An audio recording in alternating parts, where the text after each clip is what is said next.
Buenas tardes a todos. Estamos en este día 5 de noviembre realizando una mesa redonda muy especial sobre la UNAM y las críticas que ha hecho el presidente de la República, Andrés Manuel López Obrador. Y para ello tenemos 4 distinguidos invitados, 4 universitarios de la UNAM, ¿verdad? Está con nosotros la doctora Cristina Caramón. Ahorita vamos a hablar de su semblanza. Está también el maestro Leobardo Rosas. También vamos a comentar ahorita su semblanza.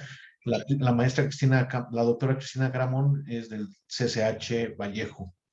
Y Leobardo, el maestro Leobardo Rosas, es de la de GESCA, ¿verdad? ¿Cómo se llama ahora? Es CUAIED. CUAIED, ¿verdad? Ahora, ¿qué quiere decir CUAIED, Leobardo? Coordinación de Universidad Abierta, Innovación Educativa y Educación a Distancia. CUAIED, pues muy bien. Y está también con nosotros la doctora Margarita Rosado. Ella es doctora en astronomía, ¿verdad? Por la Universidad de París y es investigadora del Instituto de Investigaciones Astronómicas, ¿verdad, No, Margarita? de astronomía. Instituto de Astronomía, perdón. Doctora en ciencias. Doctora en ciencias, así es. Y está también con nosotros José Luis León, ¿tú fuiste egresado de dónde, José Luis? De la prepa y de ingeniería. De ingeniería también, es un universitario. Les agradecemos a los 4 estar aquí para comentar esto de las críticas de la UNAM, sobre la UNAM que ha hecho AMLO, el presidente, y pues agradecemos a todos los presentes, a José Luis Hernández, a Patricia Hurtado, a Carlos Sánchez, a Rosa María Nava, a José Luis Morales, que está desde Puebla, y a los que se vayan integrando. Entonces, el contexto ustedes ya lo saben, de hecho sabemos todos que hubo una mesa redonda de 1 a 3 en la que hubo otros 4 universitarios que comentaron sobre el individualismo y el neoliberalismo en la UNAM. Creo que todos conocen las críticas que ha estado haciendo en los últimos 10 días más o menos el orador sobre la UNAM y no es necesario repetirlas. Entonces, vamos a iniciar con esta mesa redonda. Cada uno de los expositores pues tendrá entre 15 y 18 minutos para emitir su opinión y al final después vendrá un diálogo con el público y después, ¿perdón? Que sentí que se congelaron poquito tiempo. Bueno, me dicen si nos congelamos para ponernos abrigo. Bueno, a lo mejor soy yo porque me puso que mi conexión es inestable. Voy a ver un poco el video. Entonces, después vendrá el diálogo con el público y al final les pediremos a nuestros invitados que hagan sus conclusiones de esta mesa redonda. Entonces, el orden de presentación sería primero la doctora Cristina Caramón, después el maestro Leobardo Rosas, después la doctora Margarita Rosado y después el maestro José Luis León. Entonces, voy a leer, a comentar un poquito de la semblanza de la doctora María Cristina Caramón Arana. Ella es doctora en educación y también tiene la maestría en enseñanza superior y en programación neurolingüística. Hizo la licenciatura en periodismo y comunicación colectiva. Ha tenido varias distinciones, es cátedra especial maestra Rosario Castellanos por parte de la UNAM en 2008, la medalla Sor Juana Inés de la Cruz en 2013, también se la otorgó la UNAM, el reconocimiento del programa Jóvenes hacia la Investigación en Humanidades y Ciencias Sociales, también en la UNAM, y fue profesor laureado del programa de Julio Verne, como profesor de intercambio con Francia, ¿verdad? Y fue profesora a disposición de la academia por parte de la UNAM, ¿no? La Academia de CRITEI.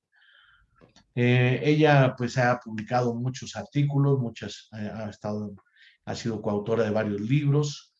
Entonces, pues su opinión es muy relevante en este tema de lo que está diciendo Andrés Manuel López Obrador sobre la UNAM. Adelante, Cristina, por favor. Después voy a decir la semblanza cuando vaya presentando a cada uno. Si me haces favor de poner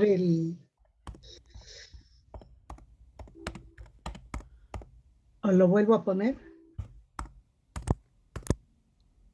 Sí, por favor. A ver, voy.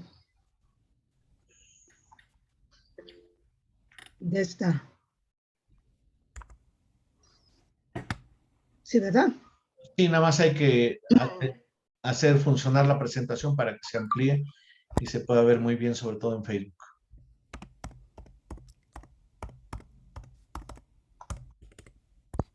Ya está. Sí, adelante, Bien. Cristina. Bueno, vamos a hablar sobre las críticas de a la UNAM. Es importante hacer alusión al trabajo que se hizo en la mañana, a las conferencias que se dieron en la mañana, a la mesa de la mañana. Y bueno, se hicieron ya algunas acotaciones, algunas yo las voy a retomar porque ya las había puesto aquí. Pero es importante, yo quiero partir de algo muy necesario. Todos los que estudiamos en la UNAM, la amamos como institución y le agradecemos los conocimientos que hasta la fecha seguimos obteniendo en la instancia en esta. Sin embargo, esto no quiere decir que no podamos ser críticos o autocríticos de la situación que verdaderamente está viviendo la UNAM. Y es importante aprovechar el debate al que invita el presidente López Obrador sobre la problemática que vive la UNAM. Y entonces algo que se dice mucho es que la UNAM se encuentra al servicio del régimen anterior y que sometió a todos los procedimientos. Esta es una verdad a gritos, todo el mundo lo dice, en los corrillos de la UNAM se dice, pero lo más importante de todo es que no sometió, sigue sometiendo. Aunque ya estamos en otro régimen, la verdad es que las cosas en la UNAM no han cambiado. Y quizás por esas denuncias que se han hecho por otros profesores, y es que el presidente ahora decide invitar a este debate sobre qué sucede en la UNAM. Y entonces yo parto, ¿el problema es de los universitarios? No, por supuesto que no. El problema es de la alta burocracia de la UNAM. Es esa mafia de la que ya hablaba en la mañana Axel Dridikson, de primer rango. Y entonces esta mafia, pues por supuesto está desde la rectoría hasta las direcciones, hasta las secretarías, y no se da nada más a nivel superior, sino también se da a nivel medio superior. Vivimos el mismo problema. No nos separa esta problemática. Es importante darnos cuenta que tiene ya un tiempo que esto sucede en la UNAM. Y claro que desde que se empezaron a filtrar los partidos políticos en ella, pues es que el rumbo ha cambiado y en lugar de servir a la comunidad, en lugar de servir al pueblo de México, pues se han empezado a beneficiar un pequeño grupo de personas. Y el beneficio es tan grande que, bueno, podemos ver que el rector Enrique Graue designa a la Junta de Gobierno a Enrique Cabrera Mendoza, es director del CONACYT, lo cobija para que la ley no lo alcance. Y entonces uno se pregunta, pues tendremos que llevar la misma vida para llegar a la Junta de Gobierno. Toda la gente que está en la Junta de Gobierno tiene este tipo de etiquetas. Pues no sé, pero la verdad es que hemos vivido situaciones que empezaron desde Barnés, desde Carpizo, en donde ya se empezaban a dar esos atisbos de neoliberalismo. ¿Por qué? Pues porque empezaron a meter la manera de evaluar a los profesores. Y no solo se metió con esto, sino que empezó también a devaluarse la situación económica de los profesores. Y entonces el profesor que no participaba en el PRIDE, pues entonces su situación económica se veía muy comprometida. Y por supuesto que como era una propuesta nueva, pues los que estuvimos en ese tiempo aprovechamos porque no veíamos otra manera de tener mayores ingresos. Y resulta que, bueno, tampoco fue una decisión muy atinada, porque, bueno, bien decía en la mañana la doctora Raquel, tu ingreso es mayor por tu antigüedad que por las clases que impartes en la UNAM. Y tu ingreso es más de la mitad por tu PRIDE, el nivel de PRIDE que tienes. Pero si decides querer jubilarte, pues resulta que tu salario se viene por los suelos. Entonces, alguien en el APAUNAM decía, pues el maestro, por todas estas situaciones, pues se va a morir con el GIS en la mano. Sí, desgraciadamente esa es una verdad. ¿Qué pasa con esta gente que decidió evaluar a los profesores? Pues sí, metió a todos los profesores, pero en ese juego no entró ni el rector ni la Junta de Gobierno.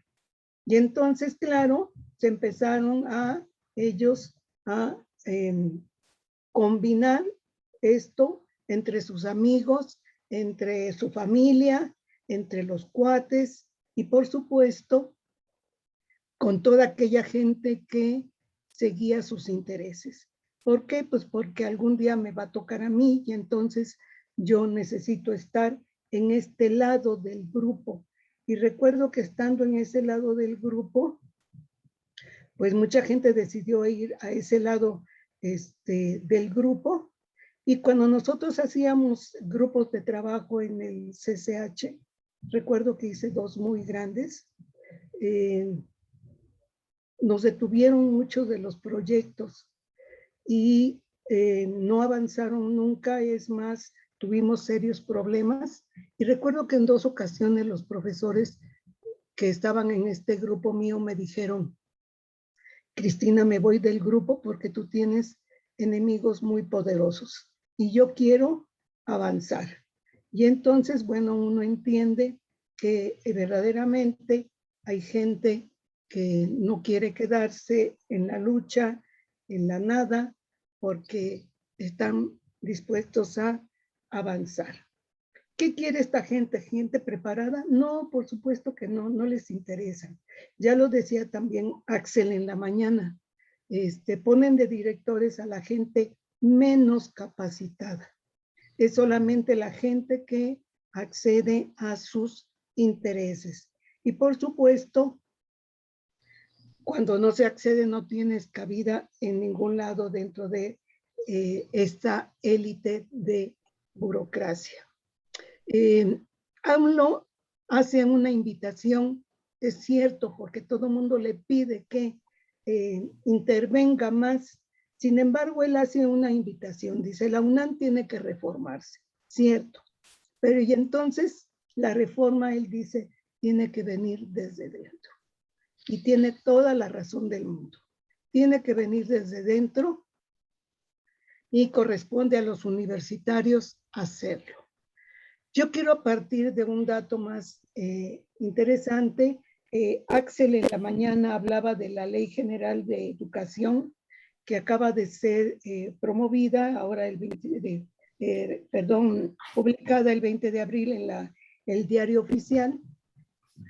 Pero yo quiero hablar de un escrito que apareció en La Jornada, en donde se habla de la autonomía universitaria. Y entonces esta dice, este dato lo quiero sacar porque es importantísimo para mí. Dice, se decretó la autonomía universitaria en 1929 y se incorporó al artículo 3º constitucional en 1979. La causa de esta decisión fue el reconocimiento de las instituciones de educación superior requieren una relativa independencia respecto a los movimientos políticos, respetando la libertad de cátedra e investigación, el libre examen y discusión de las ideas, la determinación de sus planes y programas de estudio, el establecimiento de los términos de ingreso y promoción y permanencia de su personal académico y de la administración de su patrimonio. Estas que fueron excelentes facultades, pues luego se volvieron en contra de nosotros. ¿Por qué? Bueno, pues porque entonces quien intentaba hacer un razonamiento, pues entonces no era oído. Quien intentaba trabajar a partir de su manera de hacerlo, ahora es reprendido.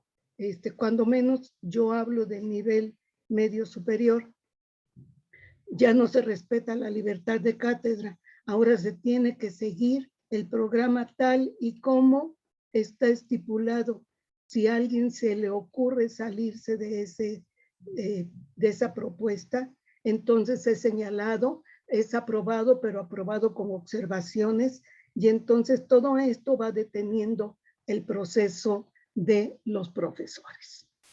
El libre examen, y digo discusión de las ideas, cuando nos hemos atrevido a hablar, pues entonces igual eres señalado como revoltoso, revoltosa, y entonces empiezan a parar todas tus propuestas. Y por supuesto, para entrar a la modificación de los programas de estudio, imposible, porque no eres de la cofradía. Y entonces los programas pues no tienen nada que ver con la propuesta, por ejemplo, que hizo González Casanova, el doctor González Casanova, al inicio de los SH. Nada que ver. Se ha perdido mucho el rumbo de esta propuesta. Y ya no hablemos, porque ya habló de esto Raquel en la mañana, de los términos de ingreso y promoción y permanencia. Por supuesto, esto también es un problema.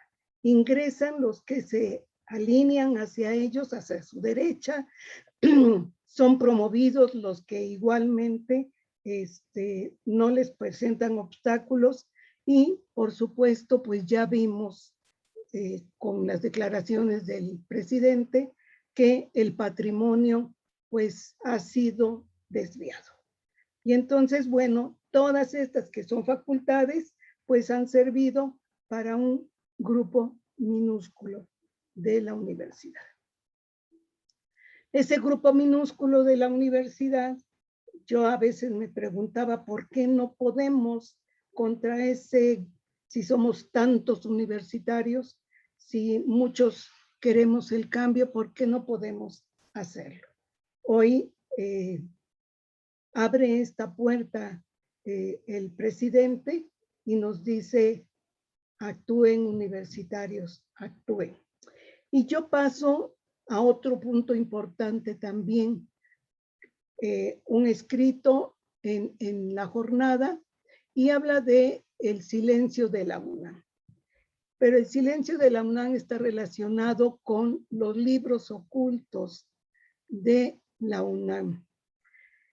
Y entonces este escritor, este profesor, habla de que Leonardo Lomedi, secretario general, mencionó que había cuando menos 120 libros y publicaciones desde hace 25 años, en donde se advierte el cambio del rumbo de la economía, y criticaron al modelo neoliberal. Ya Axel Didison hizo hincapié en esto, en algunos que dijeron que escribieron, nunca escribieron nada. Pero no se habló de los libros ocultos. Esto es cierto. Hay gente que escribió, pero esos libros se fueron a bodegas. Nunca salieron de la bodega. Y entonces ahí se quedaron y su difusión se impidió. Y precisamente por las críticas que se hacían. Esto sucede comúnmente en la universidad. Los libros son guardados cuando no les conviene, y entonces no aparecen en las librerías universitarias. Bien, otro dato que habla este escritor es sobre la selección de las personas. Él le da todo el valor a las dictaminadoras y consejos que influyen en las investigaciones y en los dictámenes. Pero esto es cierto, pero parcial. Hay que decir que estas dictaminadoras y esos consejos también son elegidos desde la rectoría. Bien, también lo decía Axel, no hacemos las propuestas y nunca las ganamos. Es cierto. ¿Por qué? Porque desde arriba ya hay dirección y ya hay la gente que está comprometida para que queden estas dictaminadoras y estos consejos, y desde ahí se hacen todas esas propuestas, esos cambios, de tener el trabajo de algunos profesores, etcétera. Y entonces también el autor habla de que el pueblo paga para que en la universidad se investigue la realidad nacional, pero las publicaciones solo sirven para puntaje personal. Sí, lo que no dice es eso, que como su publicación se va a bodega, pues no hay otra cosa. Lo único que tiene son libros que le dan para que lo tenga él, y entonces, claro, pues le sirve nada más para puntaje. Entonces, no hay manera de difundirlo. Y finalmente, dice, otra realidad dentro de la universidad, pues son los amigos. Sí, los amigos, la familia que ha entrado y, por supuesto, el teatro que se arma en torno a los dictámenes, porque es todo un teatro. Ya está dirigido quién gana un dictamen, quién no. Ya está dirigido quién se queda con un nivel y quién no. Y entonces hay toda una mafia conformada dentro de la universidad. Y lo más importante de todo esto es que sí, los libros sí salen, pero salen mucho tiempo después, mucho tiempo después. Yo que he estado en Jóvenes a la Investigación y que he estado con mis alumnos, cuando ellos participan, les dan una dotación de libros guardados, que estuvieron guardados. Entonces, con mucho tiempo de antigüedad, y los mismos chicos dicen, ¿y esto para qué? Entonces, claro, la universidad ya con sus bodegas llenas comienza a regalar, ya fuera de tiempo, ya sin la intención que tenían esos libros. ¿Qué es lo que hay que tener presente? ¿Qué hay que observar? Evitar, primero, que las mismas facultades que se otorgaron a la UNAM sirva para que estas mismas sean de beneficio para un pequeño grupo de personas. En este caso, rectoría y sus allegados. Otra cosa que hay que observar es trabajar de manera conjunta. Otra manera de evaluar el trabajo de los profesores, en donde se ponga el punto, el acento en que la principal actividad es el profesionista de la enseñanza. Esa es su principal actividad. Esta tendría que ser la que se evalúa. El otro es poner el acento también en proponer una forma de gobierno que dé pie a la democratización, tanto del proceso de enseñanza como de evaluación del gobierno en la UNAM. Y finalmente, que un grupo de universitarios se aboque a elaborar una nueva propuesta de ley orgánica que rija la universidad atendiendo su realidad y la realidad que vive la sociedad mexicana. Yo no tengo hipótesis, tengo propuestas, que es diferente a lo que hizo Axel en la mañana. Él tenía una propuesta, yo vengo buscando cómo nos juntamos. Esta mesa y la de la mañana, pues son como el punto de partida que hace el Consejo de Transformación Educativa para iniciar eso que hay que hacer ya en la universidad. Y entonces, sí, el presidente abre esa propuesta de debate, Pero yo digo, no hay que quedarse en el debate, hay que ir a la acción para que logremos los cambios. Si nos quedamos en el debate, no vamos a lograr muchos cambios. También es necesario que todas esas voces que están aisladas se unan para que se pueda hacer algo, porque mientras estemos aislados, alzando la voz, nuestra voz no va a ser escuchada de manera total. Entonces, ya esta es una invitación a unirnos. Yo creo que de aquí debe de salir otra invitación para movilizarnos. Otro dato importante es hacer una propuesta para que se acabe con esa junta de gobierno y que sean profesores, escolares, trabajadores los que decidan quién van a dirigir a la UNAM. ¿Y por qué no pensar en un autogobierno? Ya se ha propuesto muchas veces y, por supuesto, se ha acallado esa voz.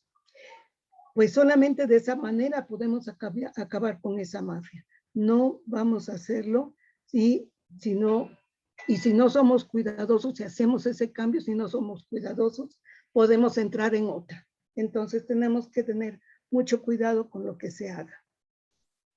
Y entonces, para lograr todo ello, pues lo que ya proponía Axel Dridilson también en la mañana, hay que construir una nueva ley orgánica que atienda las necesidades del país, del estudiantado, del profesorado, del personal administrativo, las necesidades del país, insisto. Bien, con esto yo termino y les agradezco esta oportunidad. Muchísimas gracias. Muchas gracias, Cristina. Pues estás coincidiendo mucho con la propuesta de Axel de iniciar un movimiento para instaurar una nueva ley orgánica en la UNAM. Sí.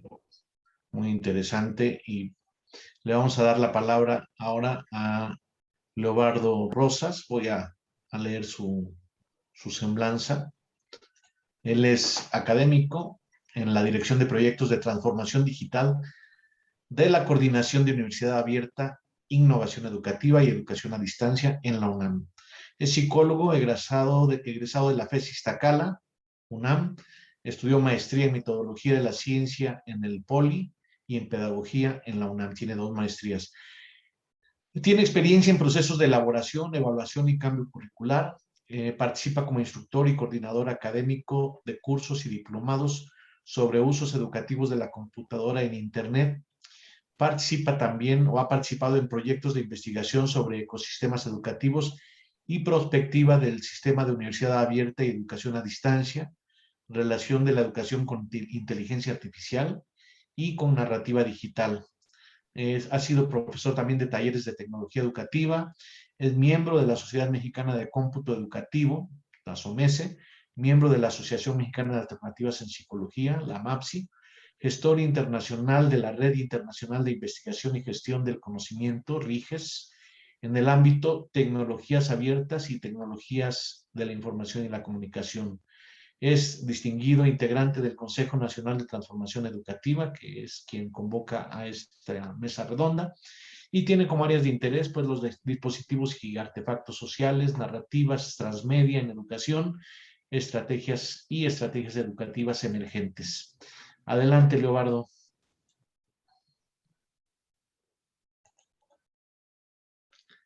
Tu micrófono, por favor, Leobardo, está cerrado. Sí se oye porque Ya, estoy ahora sí, probando ya. esta diadema, no sé si Ya se oye bien. se escucha adecuadamente. Bueno, Sí. Bueno, empezaré diciendo que, pues, en este caso de las críticas a la UNAM y a las universidades en general, porque yo creo que en este caso López Obrador dirige su discurso justamente a la UNAM, pero es extensivo a muchas universidades públicas. Y es paradójico que muchos analistas y críticos del gobierno se sientan molestos e incluso ofendidos con esta situación de que se haga comentarios críticos hacia la UNAM. Porque parece que piensan en una situación, le llaman a eso, ¿no? Equilibrios de poder. Y estos equilibrios querrían decir, hay que criticar al poder, al gobierno en este caso, porque en realidad López Obrador no ha tomado el poder, ha tomado una parte que está situada en la parte gubernamental, el ejecutivo, y su partido de alguna manera tiene una cierta mayoría en las cámaras de diputados y senadores, pero en realidad el poder económico, pues sabemos que lo tienen otras personas, hay poderes fácticos mucho más grandes, ¿no? Entonces, desde esta óptica, las cosas que el gobierno actual está tratando de impulsar, de alguna manera podrán ser muy criticables, podrá abrirse el debate alrededor de eso, pero se ha tratado de desviar la atención diciendo que no lo debe decir, ¿no? Es más, es curioso que incluso críticos y gente que ha criticado desde otras ópticas a la universidad ahora pretendan defenderla, ¿no? Es sintomático los miembros del PAN, por ejemplo, ¿no? Del Partido Acción Nacional, que ahora son defensores de la UNAM, ¿no? Podríamos decir que de principio, ¿no? Cuando se hacen críticas a la universidad y cuando se habla de la universidad, pues la universidad realmente es una institución demasiado grande, demasiado plural, que es difícil definirla con frases específicas. O sea, López Obrador se dirige a una crítica específica, pero habría que saber en cuál de los diferentes ámbitos de la UNAM recala esta crítica.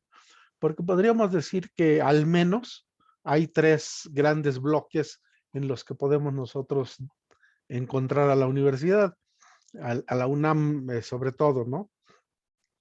Uno es el que podemos llamar el institucional formal, que está representado por quienes la gobiernan, por las estructuras administrativas y políticas de la UNAM, ¿no? En este caso, cuando se dice la UNAM dice, pues es cuando hablan las autoridades, sobre todo el rector, y cuando hablan algunos de los personeros de la UNAM, ¿no? Entonces, en este caso, aparentemente la UNAM habla como si fuera una persona, ¿no? Pero también tenemos a la UNAM que de la actividad cotidiana, ¿no? De los investigadores, de aquellos que de alguna manera realizan y que pueden tener muy diferentes posiciones políticas y ideológicas, pero que hablan desde esas funciones sustantivas de la UNAM y que en este caso son académicos e investigadores. Bueno, académicos, profesores o investigadores. Y allí nosotros vemos, por ejemplo, en los medios, la UNAM dice, ¿no? Cuando algún médico de importancia hace una declaración en relación, por ejemplo, a la pandemia, ponen, ¿no? La frase y como que lo dice la UNAM, ¿no? Entonces, en este caso, hablamos de esa actividad cotidiana de trabajo que se despliega por parte de los de quienes realizan estas labores de la UNAM, ¿no? Y hay una tercera parte que también podríamos decir es visible, que es la parte del movimiento y de la actividad de la UNAM, que va relacionada justamente con la transformación o con las ideas que se plantean respecto a cómo la universidad participa dentro del desarrollo nacional, cómo plantea la manera en que se debe hacer un diseño de país, digámoslo así, Y en este caso, bueno, pues encontramos también diferentes orientaciones ideológicas, ¿no? Podríamos llamar aquí en el léxico clásico, ¿no? Los reformistas y los revolucionarios, ¿no? Pero bueno, allí está esta situación que tiene que ver con el movimiento y actividad tanto hacia el interior de su forma de gobierno, su forma de trabajo, como hacia el exterior respecto a como una universidad nacional, porque además es muy importante esto, ¿no? La frase, la UNAM, Universidad de la Nación, pues es una declaración bastante fuerte. Es decir, no podemos decir una universidad de la nación que no hace propuestas para la nación, ¿no?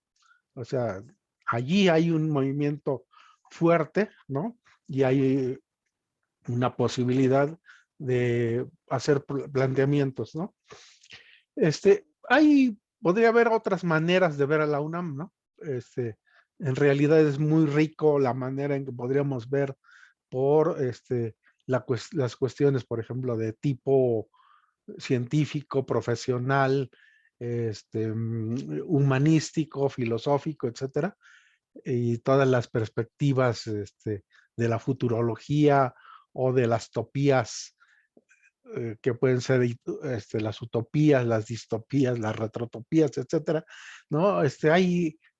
Pero vamos a quedarnos en estas tres grandes formatos, vamos a decir, de lo formal administrativo, la actividad cotidiana de sus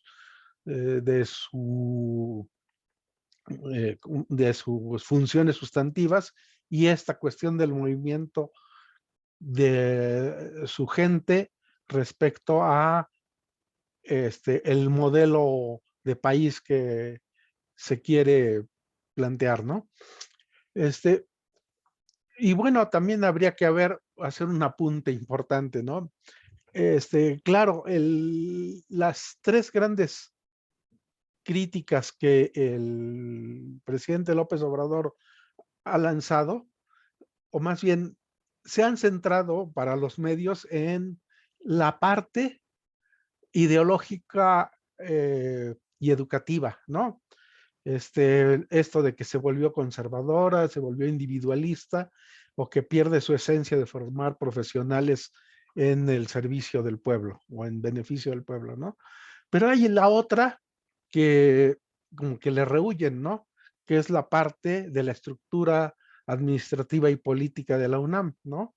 En donde él justamente hace el señalamiento de que existen al interior grupos que se han anquilosado allí y que han hecho cierto tipo de contubernios, ¿no? Y manejos opacos en la administración y en los recursos de la universidad. Entonces, lo vuelven más una cuestión ideológica y que si bien tiene su importancia, va ligada justamente al otro también, ¿no? O sea, no podemos pensar en una universidad nada más que tiene una visión no conservadora, por ejemplo, no individualista, etcétera, no, sino también una universidad que dentro de sus estructuras eh, está planteando cambios importantes, ¿no? Podríamos decir que entonces las críticas de López Obrador recalan justamente sobre este planteamiento de la estructura formal de la universidad y de alguna manera sobre algunas de las corrientes que durante este periodo neoliberal empezaron a tener mucha fuerza dentro de la universidad para redirigir sus características de impacto sobre la sociedad, ¿no? Y bueno, el punto del planteamiento neoliberal, pues todos lo sabemos, ¿no? Se basa justamente en el eje fundamental de la propiedad privada y el mercado, ¿no? Ese es el punto fundamental y todas las demás cosas, por ejemplo, el adelgazamiento del Estado y el engrandecimiento del mercado, pues son partes de este eje fundamental, ¿no? La dimensión política del desinterés por la democracia y, de nuevo, el gran interés por lo liberal, pero no liberal democrático, sino liberal mercadológico, pues también es parte de este eje general, ¿no? Y la dimensión ética, que es la libre circulación de mercancías, personas y capital, que de alguna manera se contrasta con ese desinterés por los programas sociales y por la igualdad de las personas, ¿no? Y justamente allí el punto del individualismo, ¿no? El punto de la competencia que se genera por este eje de mercado y que de alguna manera tiene su traducción ideológica, bueno, a todo el contexto académico y a todo el contexto de la cultura, ¿no?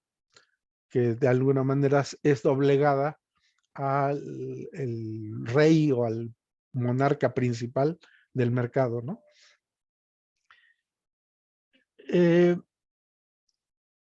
Pues entonces podemos decir que en realidad respecto a la estructura formal y administrativa de la UNAM, siempre ha estado aliada al poder, ¿no? A los poderes. En realidad en eso no ha habido cambio, aunque sí ha tenido mayor enjundia en los planteamientos de tipo ideológico. Pero a nivel de movimiento, sí podemos decir que la universidad ha representado poner un dique a la avalancha neoliberal. 68 todavía no lo podemos enmarcar dentro de el periodo neoliberal. 68 y 71, 1978 y 1971 representaron para la UNAM una necesidad de poner en juicio a los regímenes políticos nacionales, ¿no? Pero después de cierta derrota del movimiento estudiantil, vinieron consigo otro tipo de movimientos que de alguna manera tuvieron bonanza en los años 70 y 80. Darían 2 minutos. Sí, allí tenemos entonces una situación muy importante, que hubo un declive justamente de la parte del movimiento, ¿sí? Pero sin embargo podemos decir que la UNAM engendró una gran lección en los movimientos de 1986 y de 1999, donde le puso un dique a esta cuestión neoliberal, ¿no?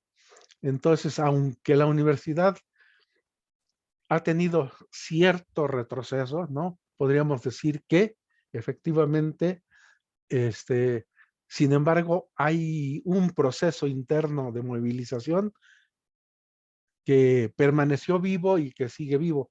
Y bueno, creo que los problemas actuales que vamos a enfrentar, como los que ya mencionó la maestra, bueno, la doctora Cristina Caramón, pues yo los suscribo, ¿no?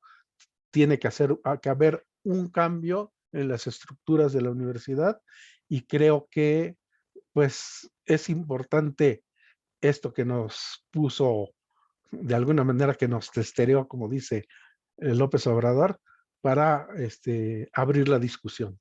Bueno, gracias.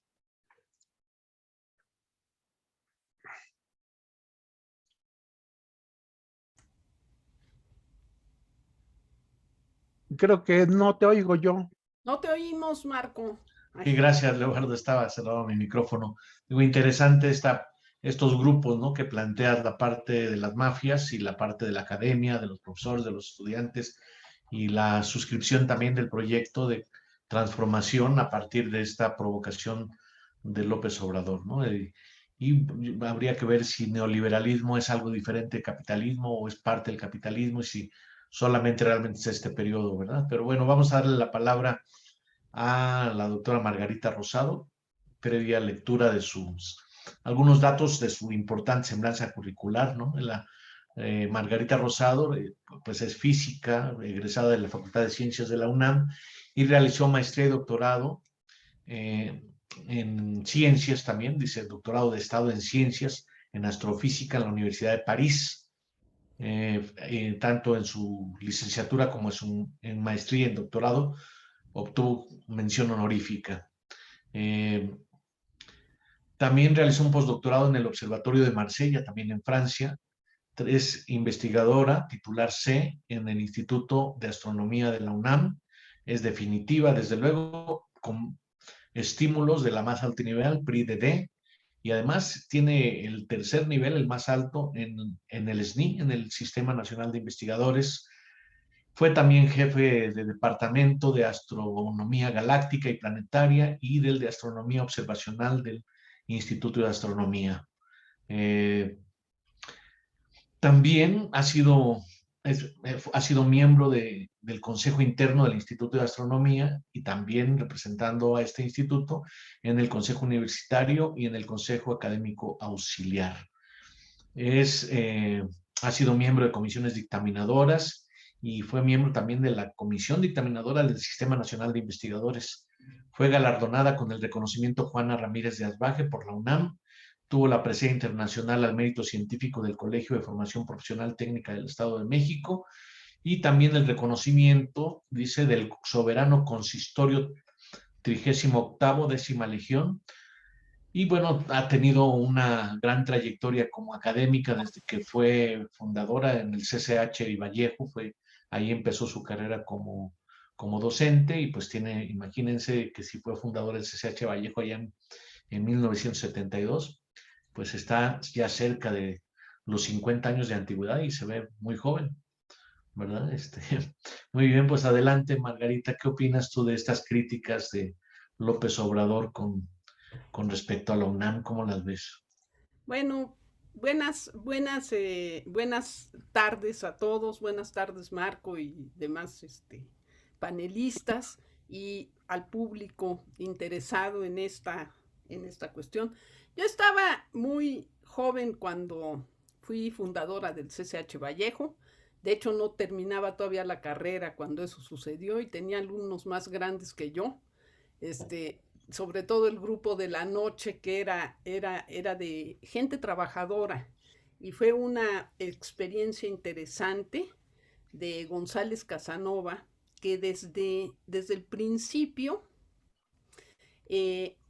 o sea, desgraciadamente yo fui con muy buena gana de entrarle a esta cuestión revolucionaria, pero yo siento que desde el principio se empezaron a enquistar gentes ahí que no tenían ninguna visión revolucionaria en eso. Y bueno, no quiero avanzar más sobre esto porque creo que es parte del problema de la UNAM.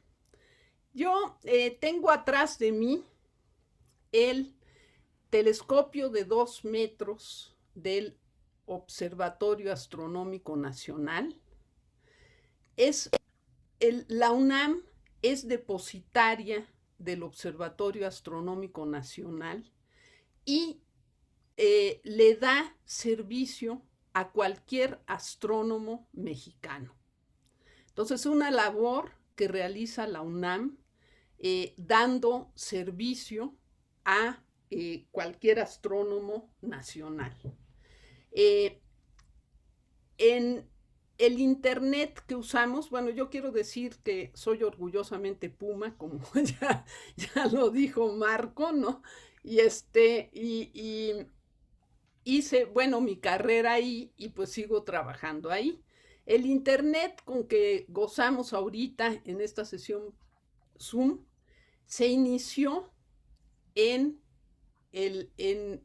con una antena en el Instituto de Astronomía, ¿no? Hubo también por parte del TEC de Monterrey, pero se inició gracias a que teníamos nosotros que transmitir y recibir una gran cantidad de datos astronómicos de satélite que se inició. La UNAM es depositaria también del Sistema Sismológico Nacional, del Meteorológico, de una serie de sistemas que dan una gran, ahora sí que visibilidad a esta universidad nacional, ¿no? Entonces, tiene unas cosas maravillosas y ante la crítica del presidente de la República a la UNAM y los comentarios que hace sobre ella, yo quiero decir que una cosa es la UNAM y otra cosa son las autoridades de la UNAM, como ya lo han dicho los panelistas que me han precedido.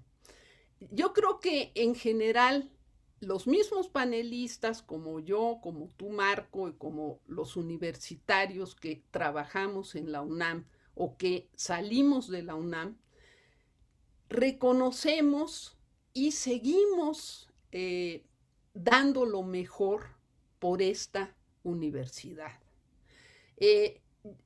Por ejemplo, o sea, si a mí me piden una conferencia, yo no las cobro, ¿no? O sea, todo es de una cuestión generosa en aras de que la gente en México, pues, disfrute y aproveche de las cuestiones que se hacen en la universidad y de los saberes muy diferentes de todos nosotros, ¿no? Entonces yo creo que del personal académico y de los estudiantes, yo creo que la inmensa mayoría tiene una mística universitaria que hay que destacar y que hay que acrecentar. Otra cosa son las autoridades universitarias. Las autoridades universitarias, pues sí tienen una cierta mafia, ¿no? O sea, es una mafia donde se da, pues, problemas como de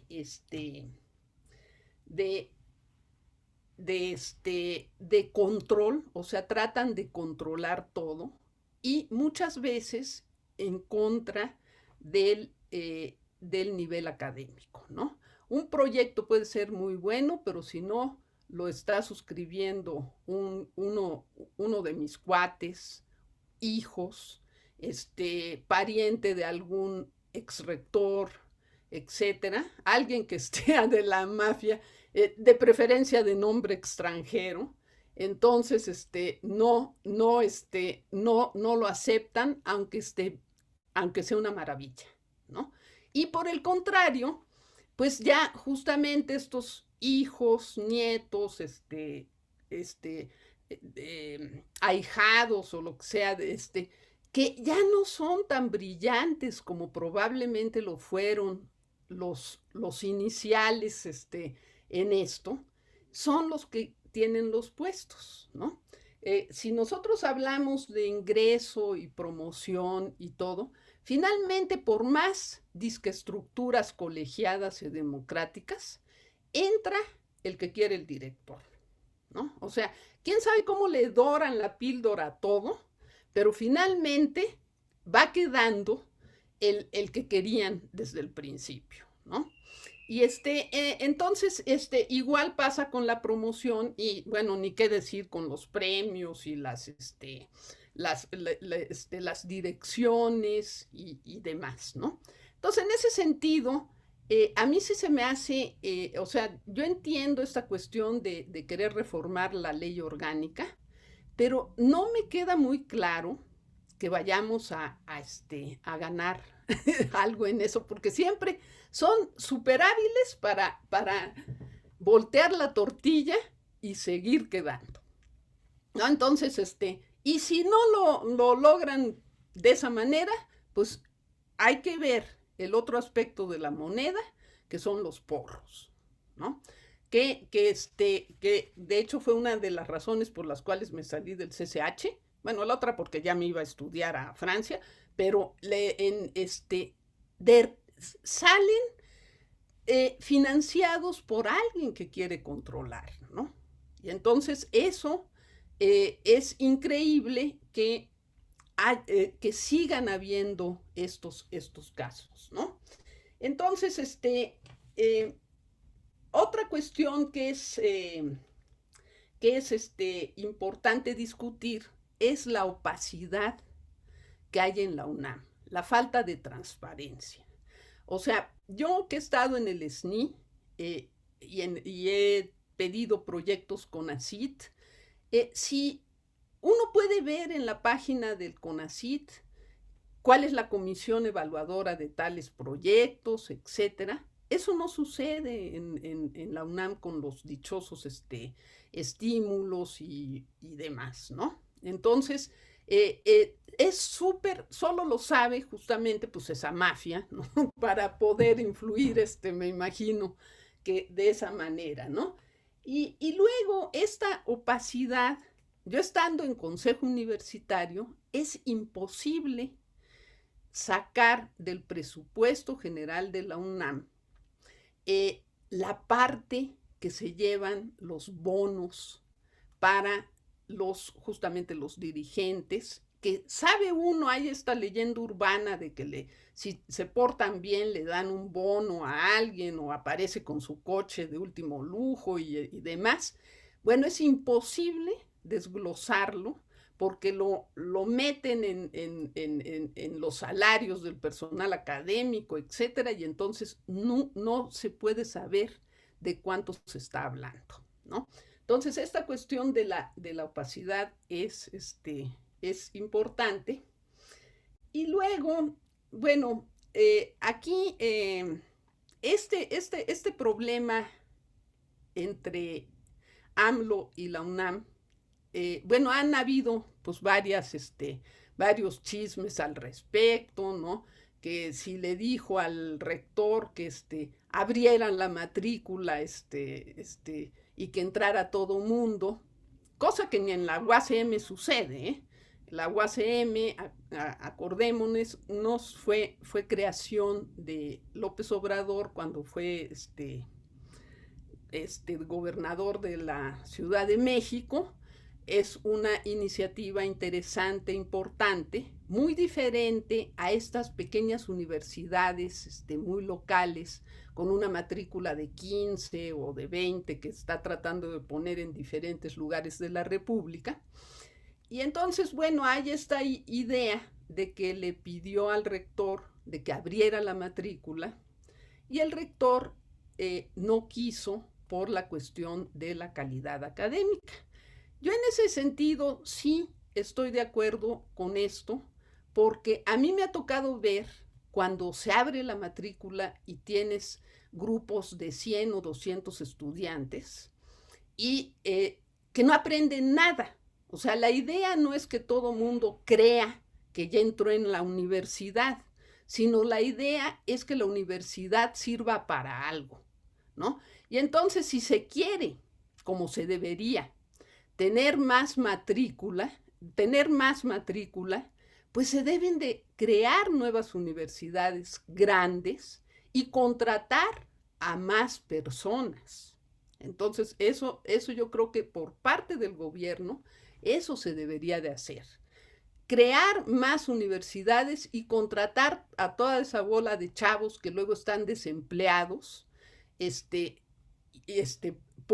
porque no se aprecia sus capacidades. Yo quiero decir que en otros lugares el porcentaje de habitantes con estudios universitarios es muchísimo mayor que en México. Si es que no estamos excedidos, ni es un lujo. Desgraciadamente, este porcentaje de universitarios, y de entre esto estoy incluyendo a la UPN y etcétera, este porcentaje de universitarios decreció en el caso de las universidades públicas, netamente la UNAM, con la huelga de 99, donde las grandes beneficiarias fueron las universidades privadas. Entonces, entonces yo creo que hay una serie de problemas en la UNAM que yo creo que los debemos de resolver los universitarios, ahorita los voy a mencionar, pero hay un gran problema en el país que es la falta de nivel académico, la falta de conocimientos, la falta de estudios universitarios a los que se tiene que abocar el gobierno que se diga de izquierda y revolucionario, porque solo avanzando en la educación es como la vamos a hacer. Y los problemas que yo veo en la UNAM, aparte de eso de quién sabe cómo voltean la tortilla para que por más leyes que se hagan, se quede igual, como pasó con la ley de transparencia, ¿eh? Ahora ya es prácticamente imposible dar un nombre en un acta, ¿no? Entonces, es los salarios, por ejemplo, ¿no? Los salarios al personal de carrera, que es el menor, o sea, las clases la da en un 80% el personal de asignatura, los profesores de asignatura, y en un 20% el de carrera. Bueno, al de carrera se nos escatimó desde los 70 justamente los salarios y se nos impuso este sistema de estímulos que a la larga pues convienen a unos y no a otros y ya no saben qué hacer. Todo con tal de no subir el salario. Y yo digo, si comparamos, por ejemplo, el salario de un profesor de la UACM, de la Universidad Autónoma, porque se volvieron autónomos, de la Ciudad de México, gana bastante más que nosotros sin PRIDE, ¿no? Y no tiene que estar haciendo eso, ¿no? Entonces yo sí pienso que al personal de carrera se le debería de homologar con la UACM y al de asignatura, la UNAM reposa en profesores de asignatura con una idea pues realmente maravillosa de que los mejores médicos, los arquitectos más destacados, fueran a dar clases prácticamente gratis, ¿no? A la UNAM y pues pudiera la gente, los estudiantes, pues aprovechar de esos saberes de esas eminencias, ¿no? Yo he conocido a algunas de esas eminencias que realmente para ellos es un honor dar clases en la UNAM, pero la realidad es que pues con el desempleo ya hay muchos, sobre todo jóvenes, que pues dan clases y no dan 3 horas, sino es todo el día siendo de asignatura y cuyos salarios son muy bajos, ¿no? Entonces, en este caso, pues yo creo que sí se tendría que revisar esto y crear más puestos de tiempo completo, ¿no? Y entre los problemas, entonces, una cuestión de la calidad académica, yo creo que es importante conservarla, pero estudiar que no caigamos en el individualismo, ¿no? Sino en una cuestión de saberes más colectivos. ¿Quedan 2 minutos? Sí, entre los problemas que encuentro está el antifeminismo, que no se ha tocado, el machismo, sobre todo en algunas facultades, el racismo, la falta de transparencia, el nepotismo, y la mafia dirigente, que debe de resolverse por los propios universitarios, y que el gobierno se aboque a crear y a contratar, a crear otras universitarias y a contratar muchos profesores universitarios, porque eso le hace falta al país. Gracias. Muchas gracias, Margarita. Muy interesante este análisis que haces. Quizá habría que agregar dentro de tu discurso, ¿no?, que la gran mayoría de los profesores de asignatura son interinos, no son definitivos, y tienen años y años, algunos más de 20, más de 25 años y siguen siendo interinos. ¿Sí? Es rarísimo eso, pero así está, lo cual implica una inestabilidad laboral muy importante. Bueno, vamos a darle la palabra ahora a José Luis León. Les voy a decir quién es José Luis León. Él es egresado de la Escuela Nacional Preparatoria y de la Facultad de Ingeniería de la UNAM. Participó en la huelga del 87, cuando se formó el CEU, el Consejo Estudiantil Universitario, y después fue jefe de sistemas, fue el responsable tecnológico de la automatización de la biblioteca de la UNAM. José Luis es maestro en administración y está inscrito en el doctorado en dirección de organizaciones. Ha impartido clases a nivel licenciatura y posgrado en varias universidades y actualmente participa en la construcción de la Universidad Comunitaria y Cooperativa de Catepec, que es parte de la red de universidades alternativas, por cierto. Consultor en tecnología de información, ingresó al Partido Mexicano de los Trabajadores, el PMT, a los 14 años, como aspirante, porque pues, no podía ser todavía, dado que todavía no tenía 18 años, no podía ser militante. Después formó parte del Comité Municipal de Naucalpan del PMT y del Comité Nacional de la Asociación Nacional de Jóvenes. Algunos de sus textos han sido publicados en La Jornada y en la revista virtual Punto en Línea de la UNAM. Pues le damos la palabra a José Luis para que nos diga sus puntos de vista sobre estas críticas de AMLO a la UNAM y lo que han dicho las personas que te antecedieron. José Luis, adelante, por favor. Muchas gracias. A riesgo de sonar repetitivo, hay muchas cosas en las que estoy de acuerdo con los que me precedieron. El primer punto que noté cuando la primera declaración de Andrés Manuel López Obrador fue una generalización, ¿no? Hablar de la UNAM como si fuera monolítica, como si fuera una sola, ¿no? Y lo mismo la defensa a ultranza, ¿no? De pronto algunos amigos les decían, es un equipo de fútbol, no lo puedes defender así. Bueno, ni a los equipos de fútbol se les defiende de esa manera. Hay un mínimo de crítica. Como comentamos, sí, es una entidad amplia y al menos hay dos aspectos que debemos de considerar. Por un lado, la comunidad, la gente que está realizando cotidianamente trabajos de investigación, de docencia, de difusión de la cultura, como menciona el doctor Leobardo, y por las corrientes que circulan adentro de la universidad. Pues es una institución de conocimiento y por supuesto que hay diversas corrientes, no solo en cuestiones políticas, sino en todas las cuestiones que manejamos allí, que manejan ahí, perdón. Y por otro lado, las autoridades, ¿no? ¿Y por qué es importante pensar en las autoridades? Porque son las que tienen el poder para definir ciertas cosas, aunque la universidad es muy grande y hay muchas ganas de hacer las cosas de una manera o de otra, las autoridades tienen la capacidad, mediante estructuras, mediante la economía, de ir sesgando esa dirección de la universidad. Y cuando Andrés Manuel dijo que la universidad se había vuelto neoliberal, yo creo que ese no es el problema. Yo desde que la conozco, la universidad, a nivel de autoridades, ha sido de derecha. Ya si es neoliberal o es proteccionista, eso dependerá de la fase del capitalismo, el ciclo del capitalismo en que estemos viviendo. Pero en general sí hay una percepción de derecha.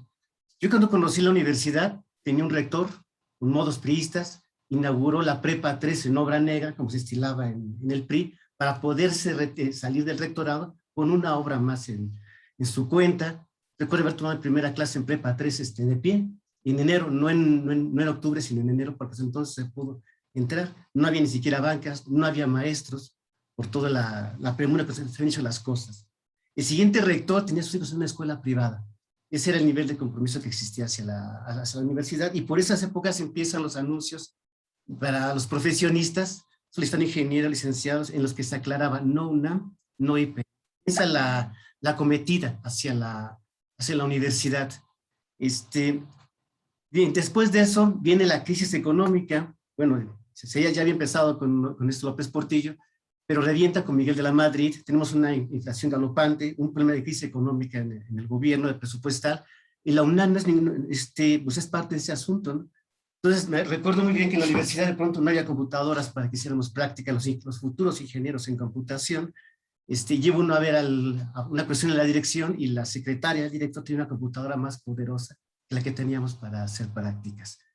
No solo eso, ¿no? Hay un enfoque bastante interesante, porque en aquel momento había un equipo de la universidad que jugaba americano, un deporte, pues casi muy respetable, pero ni siquiera un deporte popular dentro de la universidad. Y Condores tampoco era un equipo así, digo, con los Cowboys de Dallas o algo así. Sin embargo, le ganan Águilas Blancas del Politécnico la temporada, y la universidad, en crisis económica, les renta un avión privado para irse de gira por el sur de Estados Unidos a jugar con equipos de high school, equipos de preparatoria. En eso sí era el dinero, ¿no? En ese asunto de crisis, se emite el documento de fortaleza y debilidad por parte de Jorge Carpizo, en 1986, que tiene varias cosas ahí que podemos también empezar a ubicar cuál era la visión que tenían las autoridades de la universidad sobre el modelo que querían tener. Por un lado, la primera parte del documento son los datos cuantitativos y comienza a dar la universidad en función de una eficiencia numérica, cuántos entran, cuántos salen, promedios que tienen al entrar, promedios que tienen a salir, etc. Y en general el instrumento para evaluar eso son los exámenes. Y todos los que hemos estado dando clases mucho tiempo hemos descubierto que los exámenes son una herramienta muy poco eficaz para determinar el nivel de aprovechamiento de los alumnos. Solo me dicen lo que sabe en ese momento, no me dicen si lo vas a ver mañana o si lo vas a ver aplicar en una situación diferente a la que le planteé. Pero bueno, emite un juicio bastante peligroso en ese documento y que se popularizó entre la gente de derecha durante esa temporada, que era que los alumnos no valoraban la educación que les daba la universidad debido a que no pagaban por ella, porque el costo era muy bajo. Y eso se repitió continuamente. Y yo que he dado clases en escuelas privadas, les puedo decir que eso es absolutamente falso, ¿no? Tengo alumnos que han pagado muchas cantidades por su educación y a todos no le dan el valor, sí, porque no depende de cuánto están pagando, sino de otras circunstancias. Sí, bien, cita algunas cosas interesantes, ya cita desde aquel tiempo él que hay un ejercicio de poder en la universidad en la asignación de materias, en la asignación de horas. Quien puede asignar materias, quien puede asignar horas tiene poder dentro de una escuela, dentro de una facultad. Sí cita el tema de los salarios académicos, sí cita el tema de la centralización que tiene una universidad tan grande y que se vuelve desorganizada por esa centralización que ya se tenía, y en un momento toca el tema de la educación popular, y para él ataca el concepto de educación popular y solo lo acepta en función de que sirva para movilidad social, para que los alumnos de clases más bajas podamos subir en los estratos sociales, nuevamente dentro de este esquema capitalista, evidentemente. No está hablando de formación. Incluso él de manera muy sutil está criticando la posibilidad de que se metan este tipo de ideologías dentro de la universidad y ataca a los grupos que los estén manejando dentro de la UNAM. Toca el tema del presupuesto, se queja que no hay presupuesto, manifiesta que la distribución del presupuesto dentro de la UNAM no es precisamente racional, sino que es medio discrecional, medio extraña. Entonces, hasta allí el documento, no se puede esperar más de las autoridades, tiene su valor, y una vez que se emite, uno esperaría que esto desatara dentro de la universidad un debate que llevara a la universidad a la mejora. Sin embargo, lo único que hacen las autoridades realmente concreto es promover el cambio del reglamento de cuotas, es decir, que los alumnos pagáramos por estar dentro de la universidad, que es parte de su concepto que traía dentro del documento. Y esto es un filtro muy bueno para sacar a los pobres de la universidad, ¿no? Podrá sonar ahorita a la distancia 10 centavos, una ridiculez pagar por la universidad, pero al menos cuando yo entré en la preparatoria, pedimos prestado para pagar mi inscripción en mi primer año en la preparatoria, porque hay economías que se mueven en miles de pesos, y hay economías que se miden en cientos o en decenas de pesos, ¿no? Esa es la diferencia. En la medida que yo voy poniendo cuotas, voy quitando a esas economías que se miden en cantidades más pequeñas, y era parte de la visión que traía Carpizo y las autoridades en aquel momento. Por supuesto que se desata el movimiento del CEU para buscar un congreso en el que no solo se discutieran las cuotas, se discutieran todos los N problemas que tenía la universidad y llegar a una mejor situación para la UNAM. Las conversaciones rompen, y es curioso cómo rompen. Si mal no recuerdo, fue el doctor Carrancay Rivas, cuando se levantan de la mesa de diálogo allí en el Che Guevara, dice, eso es ir contra el principio de autoridad. Entonces, es una posición de derecha, más allá del tema del liberalismo, ¿no? Viene la huelga, se cancela muy hábilmente. A Carpizo dice, ok, quieren congreso, van a tener su congreso, nada más que como la canción de Son de la Negra, no les digo cuándo. El congreso se posterga lo suficiente para que muchos de los participantes del CEU ya estuvieran en el campo laboral y no pudieran participar en el congreso. Y se manipula, es un congreso realmente simulado, no hay avances en ese congreso que ya es dentro del rectorado de Saruján. Esto me llevó a pensar a mí, bueno, ¿qué cuestiones estructurales hay en la UNAM que permiten que esto ocurra, ¿no? Por un lado, digo, existe una suerte de meritocracia, ¿no? Dentro de la UNAM. Yo mismo, dentro de la UNAM, pues soy ingeniero, ¿no? No me ingeniero, no me digas José Luis, soy ingeniero. Porque se comenzaban a manejar así con eso, con el grado que tenemos, con el puesto que tenemos, ¿no? El señor director, el señor subdirector, etcétera. Y también se va formando una aristocracia, ¿no? Así que lo que comentaba quien me precedió ahorita. De pronto resulta que quien ocupa tal posición es hijo de quien estuvo en esa posición antes o sobrino, algo así. Se va formando allí unos grupos que van controlando la universidad. Estructuralmente, incluso en sus documentos, la universidad es endogámica. Las decisiones se toman por los mismos grupos que están beneficiados de ella, ¿no? La Junta de Gobierno elige al rector y el rector tiene injerencia en la Junta de Gobierno. Los consejos en las escuelas que toman decisiones también es un grupo limitado de gente que entre ellos se están eligiendo continuamente. Entonces no hay mucha rotación en ese asunto. En el caso de la Junta de Gobierno es curioso porque, digo, creo que, no sé, voy a hacer la cuenta, pero casi todos los rectores que hemos tenido en la UNAM han sido médicos. Y no porque sea malo que sean médicos, sino porque da una idea de que hay un grupo que está controlando ese tipo de elecciones. ¿Cuántos han sido contadores públicos? ¿Cuántos han sido ingenieros? Muy pocos, ¿no? Pero contadores ninguno. Ingenieros, acaso, el maestro Barros Sierra. Y por supuesto, también hay un tema ahí de grupos dentro de las escuelas. Ingeniería, donde yo estudié, había grupos, por supuesto, que tenían que controlar el área de matemáticas, el área de mecánica. Y si uno quería dar clases, uno tenía que ser amigo de ellos, ¿no? Y aunque se seguían en principio las reglas, había mucha simulación, ¿no? Yo me tocó agarrar la Gaceta en aquellos años todavía impresa y ver las vacantes que había, ¿no? Ah, pues yo quiero entrar a tal escuela, a dar clases, una plaza de asistente de profesor, etcétera. Y después mis amigos se reían de mí, los que trabajaban allí en las bibliotecas. Lo que viene allí es la foto de alguien. Y sí, efectivamente, ya había alguien que era para ese puesto y solo para cumplir con el procedimiento que estaba marcado. Entonces, ese es un problema que la UNAM va a tener en tanto no hay apertura hacia cómo se eligen las autoridades y cómo se llevan los procesos de dictaminación. Y por supuesto que había una ideología de derecha en la universidad. A mí que me tocó estar en el proyecto de automatización de bibliotecas para tener que reportar lo que hacíamos con un proyecto que le interesaba al rector, a Sarujan. Teníamos que trabajar con directores y otras personas, y lo que no escuchaba allí era terrible, ¿no? Era terrible cómo se expresaban, incluso a veces con un nivel de ignorancia que uno no podía entender en ellos, ¿no?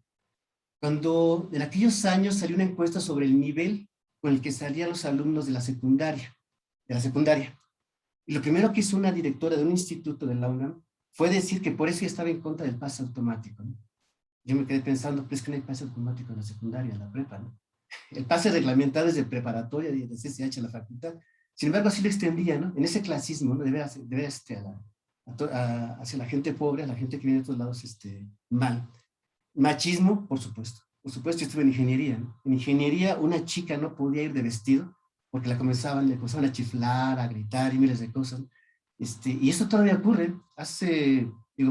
Conmigo trabajan gente que viene de ingeniería y me platicaban y me decían, una chica me decía, ¿cuándo se introyecta el machismo, no? Pues nomás les gritan cosas, no les hacen nada, ¿no?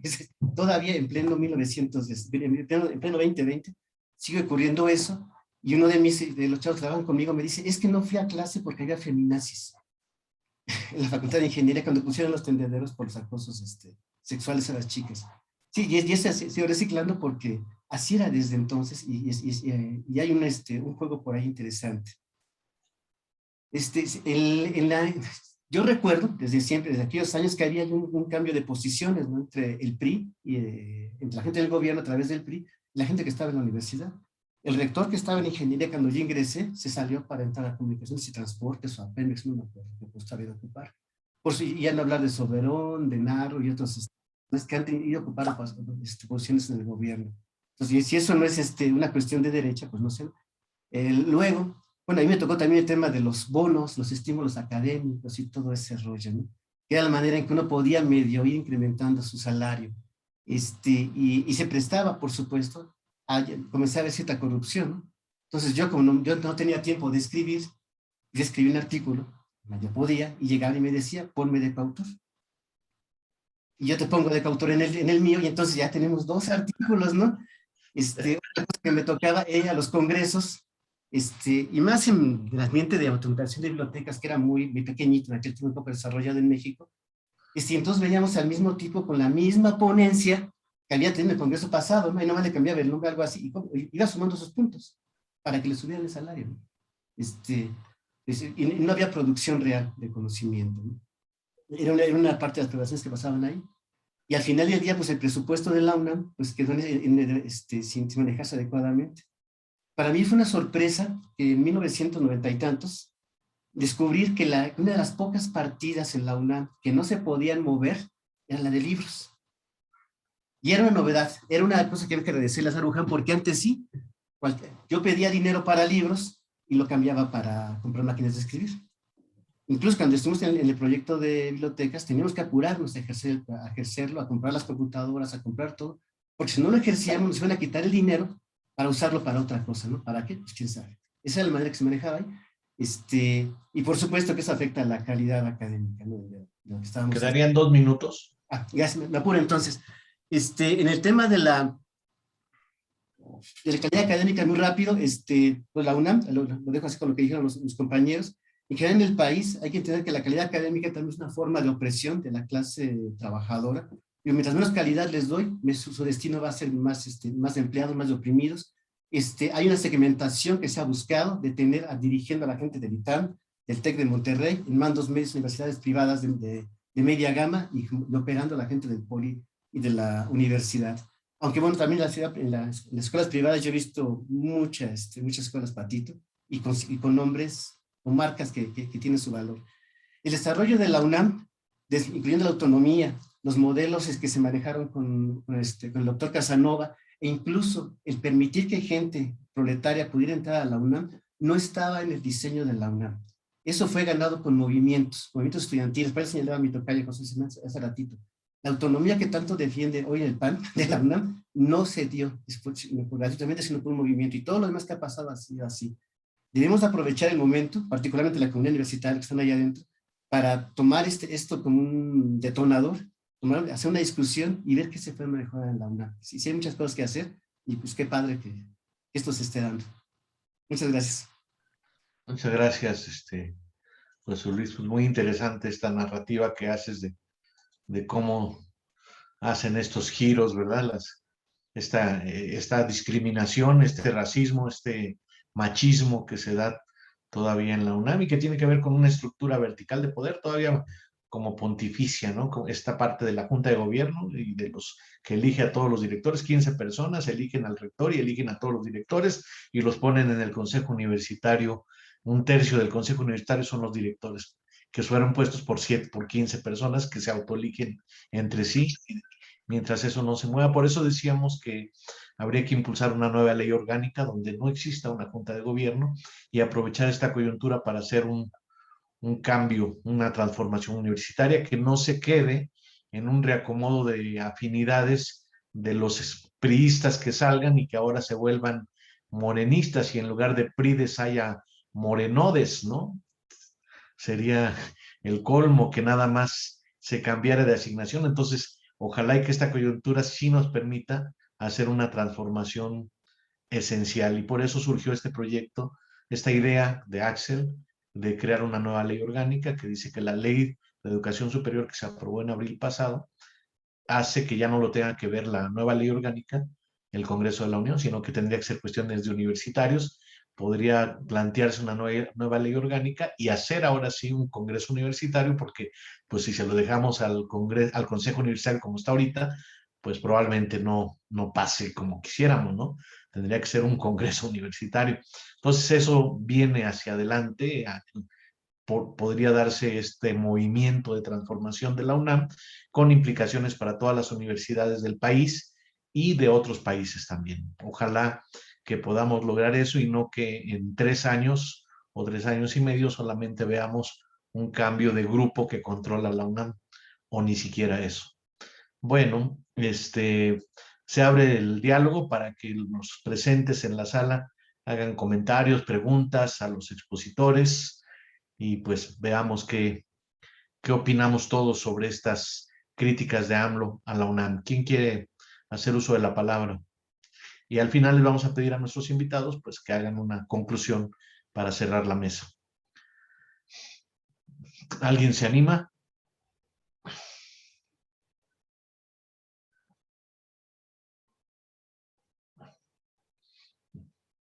¿Lo piensan mucho?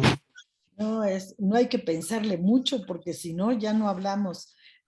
Yo en general estoy muy de acuerdo con todos los compañeros que expusieron. Me gustó muchísimo su participación. Creo que precisamente estas críticas que hace Andrés Manuel a la universidad no son críticas negativas. Yo creo que es una oportunidad para que todos juntos trabajemos por una mejor universidad. Todos hemos vivido todo lo que han señalado, el autoritarismo, estos grupos de poder de las autoridades, cómo van unos y regresan otros, y los médicos nos han impuesto rectores, nos han impuesto directores, en fin, es una mafia de poder, como en todos lados. ¿Por qué? Porque todo sistema requiere un poder, requiere tener una autoridad, pero cuando la autoridad se pasa de la raya, ahí es cuando aparece ya el autoritarismo del cual estamos criticando todos y que lo hemos vivido en carne propia. Yo me jubilé hace unos años y duré 38 años en la Facultad de Psicología en Iztacala, y la verdad es que pues todos vivimos esto. Yo estuve en el SNI igual es un grupo de poder, no te dejaban publicar y cuando ibas a publicar te sancionaban. No, bueno, todos los vivimos. Yo creo que todos los que estamos aquí es precisamente con este afán de que podamos ayudar a que la universidad se renueve, pero con una forma distinta de poder donde realmente podamos hacer algo juntos, dándonos la mano, apoyándonos unos a otros, y no el individualismo y este neoliberalismo tan terriblemente fuerte que nos ha caído encima desde hace más de 30 años. Vale, pues esto es como algún comentario nada más, y muchas felicidades a todos, a José Luis, Margarita, a Cristina, a Leobardo, que me dio mucho gusto volverlo a ver. Vale. Gracias, Luz de Lourdes, por tu comentario, ¿verdad? Que haya una democratización de la UNAM, ¿verdad? Si desaparece la Junta de Gobierno, sería un nuevo Consejo Universitario sin ese tercio de directores, sino paritario, docentes, estudiantes y administrativos, decidiendo el proyecto nuevo de la UNAM, ¿no? Claro, habría que ir desde la nueva ley orgánica que propongamos, ir viendo cuáles son la estructura y la dinámica que la UNAM puede tener para tener un mayor compromiso con el pueblo y una mejor formación de pues de los estudiantes y de sus docentes mismos, ¿no? Mejores condiciones laborales también. Bueno, ¿alguien más quiere comentar, preguntar? ¿Alguien que lo esté pensando?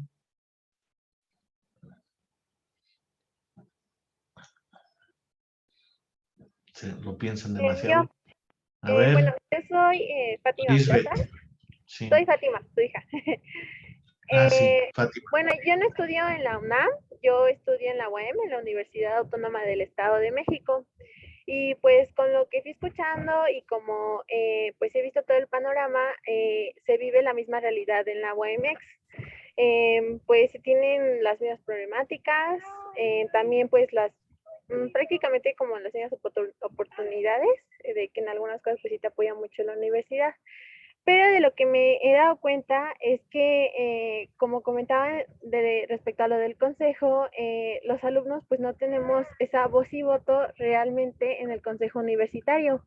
Y la universidad pues como que se excusa en él diciendo que es la máxima autoridad de la casa de estudios, pero realmente los consejeros universitarios que están no son como alumnos que pues en realidad como que les interese o que hagan nuevas propuestas porque tampoco se tiene ese contacto con los alumnos. O sea, como yo pues llevo ya estudiando 1 año y medio y nunca se me ha acercado mi consejero a decirme, oigan, ¿qué propuestas tienen?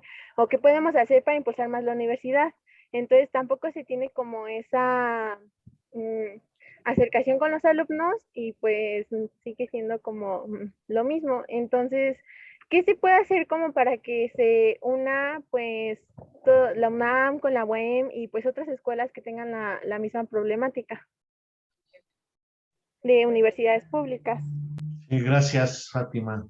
Desde la UAMX, que por cierto la UAMX no tiene junta de gobierno, pero tiene otros sistemas de control más o menos que equivalen, ¿no? Porque sí hay como una elección del rector, pero igual está preconvenida, ¿no? Y también hay un grupo que mantiene la hegemonía y el control de la UAMX también.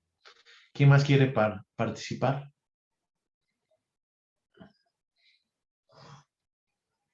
Una cosa interesante es esto de que se pudiera hacer algo no solamente la UNAM, sino de todas las universidades o de muchas universidades. Gustavo Leiva, desde Ensenada, Baja California. ¿Cómo ves desde allá? Buenas tardes. Mira, yo creo que esta situación trasciende el marco de la UNAM. En general, las universidades públicas del país viven situaciones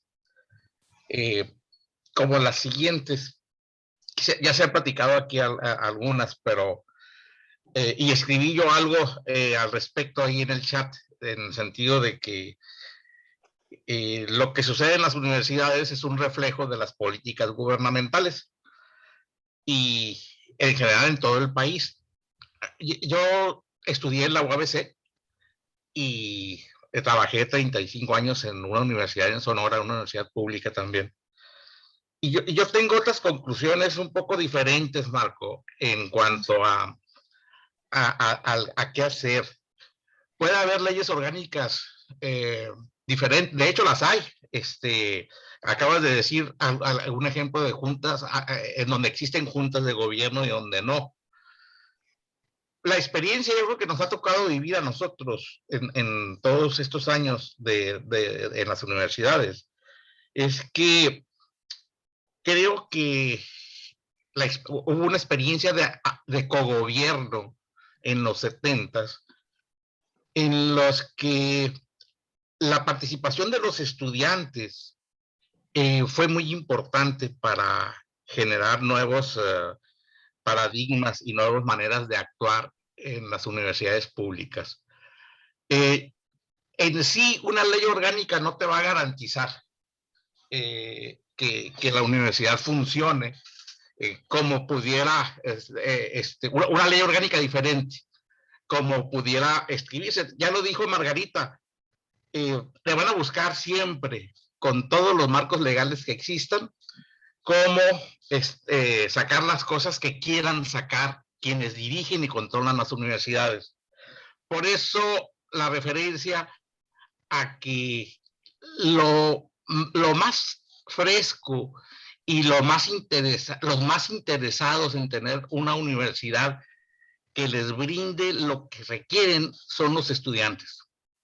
Ni somos los trabajadores académicos, ni somos los trabajadores administrativos, ni son las autoridades universitarias las que van a buscar lo mejor para formar a los jóvenes en las universidades públicas.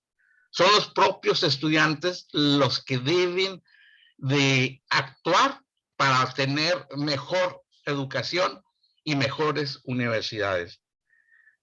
Con todo y las críticas que pudiera haber hacia el modelo del cogobierno y a aquellas extensas asambleas que había en las universidades, creo que ese es el mejor camino para que las universidades puedan mejorar.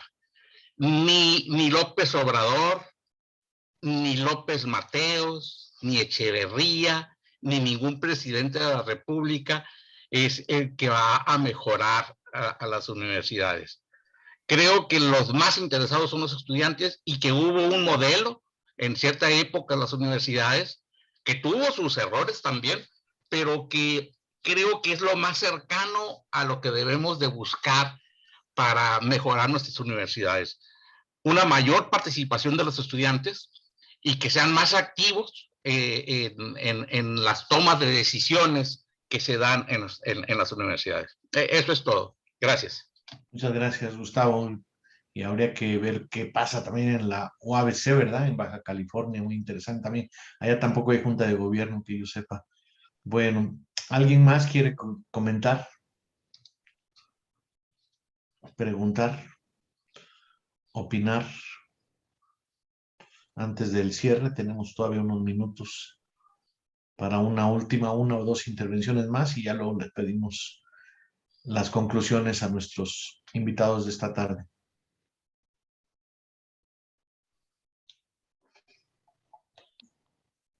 ¿Quién se anima? Bueno, pues parece que nadie quiere levantar la mano, nadie más. Pues con esas participaciones, yo voy a Hay un comentar. comentario, Marco, hay un Sí, comentario de José Luis Hernández. No sé si lo quieras leer. sí, bueno, tiene varios, dice, hay que tomar en cuenta que con todos sus defectos, deficiencias y males que según el presidente tiene la UNAM, está en el sitio 87 de las 100 mejores universidades del planeta, a pesar de todo, a pesar de la Junta de Gobierno y de todo, hay muchas ventajas históricas que tiene la UNAM, que no tienen, por cierto, las universidades particulares, tenemos de las mejores instalaciones, lo hacía ver Margarita, ¿no? Tenemos la proporción de profesores de carrera pues, más alta que cualquier universidad privada, digo, a pesar de que los de asignatura también hay muchos, son la mayoría, y muchos también interinos, las condiciones laborales de la UNAM comparadas con las de casi cualquier institución privada, pues tienden a ser relativamente mejores, aunque han ido para abajo.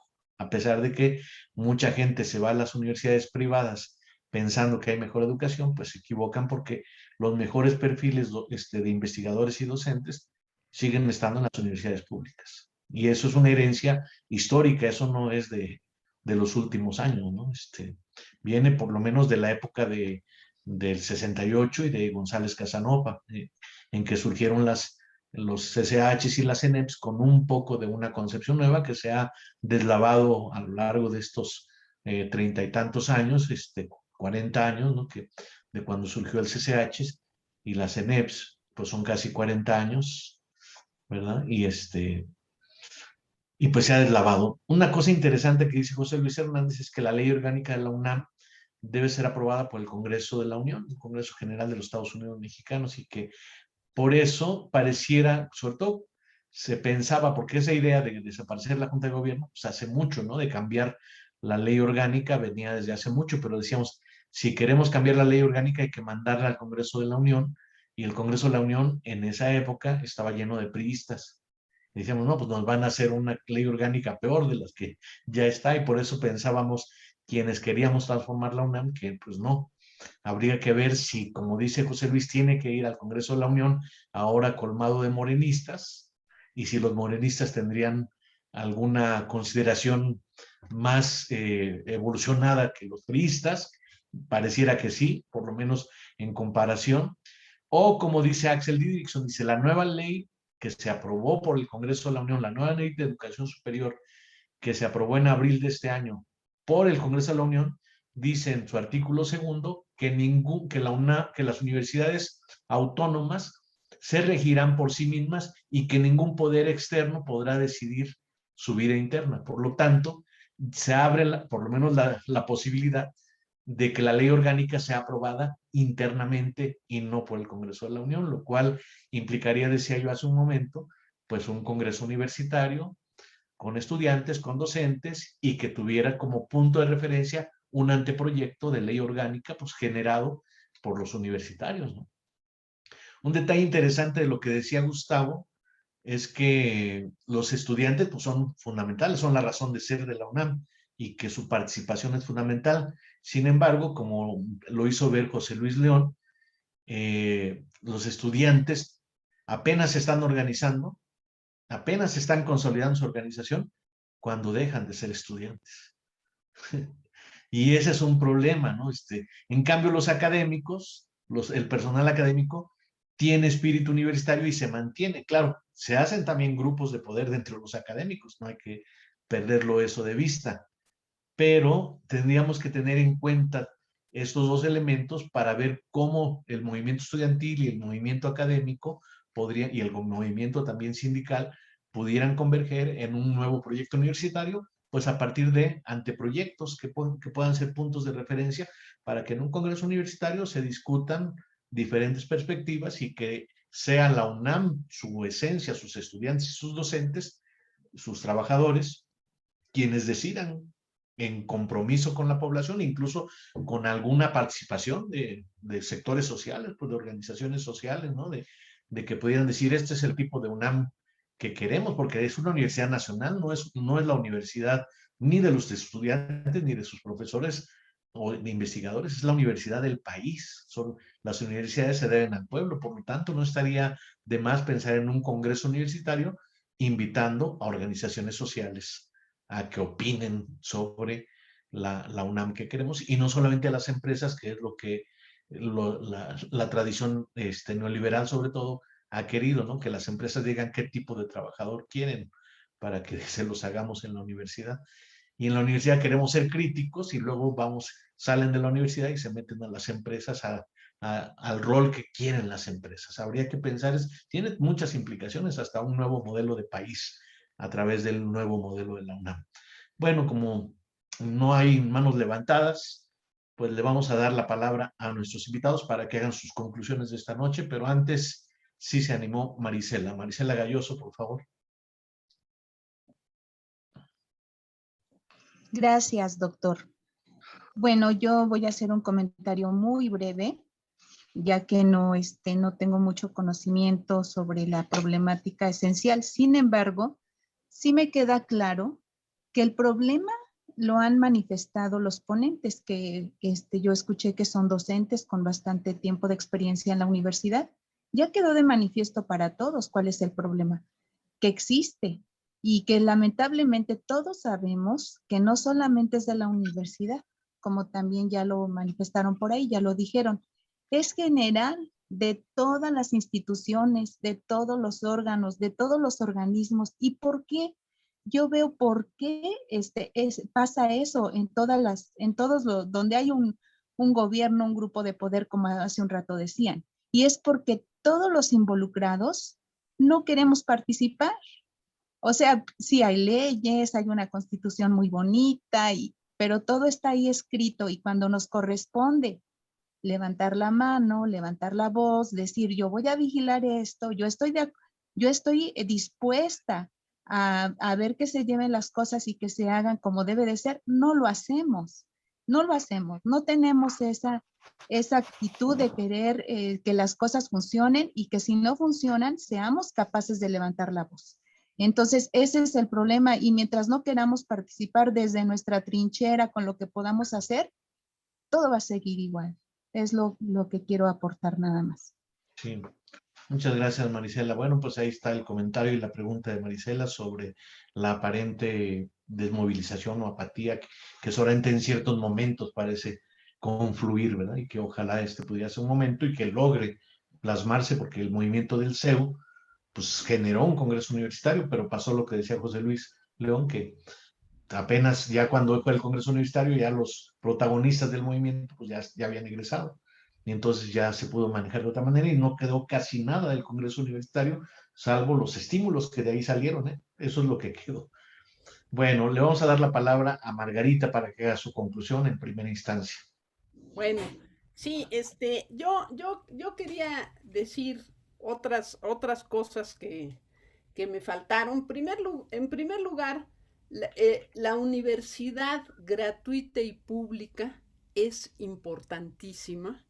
Ya lo dijo José Luis, por los estratos, pero también por las mujeres, por el sexo, ¿eh? Es mucho, o sea, si le ponen una cuota, la que sea, a la universidad, seguro no van a mandar a las hijas, mandarán al hijo, pero a las hijas no las van a mandar. Y yo he pasado toda mi vida en universidades públicas, y gracias a eso, bueno, en instituciones públicas desde primaria, y gracias a eso he podido hacer mi carrera, ¿no? Entonces es fundamental. Respecto a lo que dice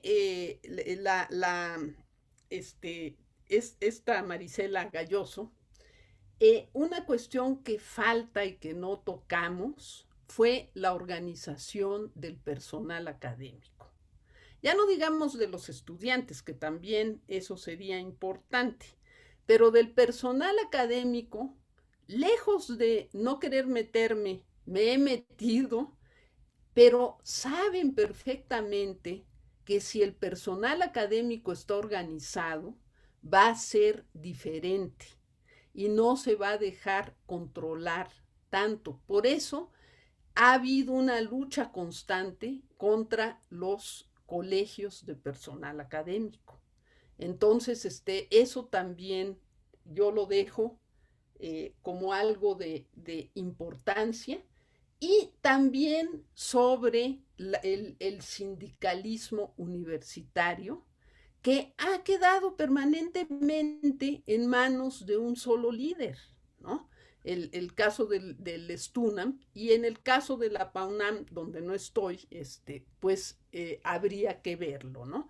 Entonces, ese tipo de cosas ahora con la OIT y que la democracia sindical también debería de echarse adelante. Y yo sí siento que la UNAM ha perdido liderazgo académico y proyección. Y les pongo el ejemplo de las vacunas. O sea, yo creo que la UNAM debió de haber sido quien encabezara esta cuestión de las vacunas y muchos otros proyectos que no estamos haciendo, ¿no? Y desde luego estoy por una renovación colectiva y con proyectos de colaboración lejos de ser individuales. Eso es todo y muchas gracias. Muchas gracias, Margarita. Pues Cristina, ¿cuál sería tu conclusión esta tarde? Está cerrado tu micro.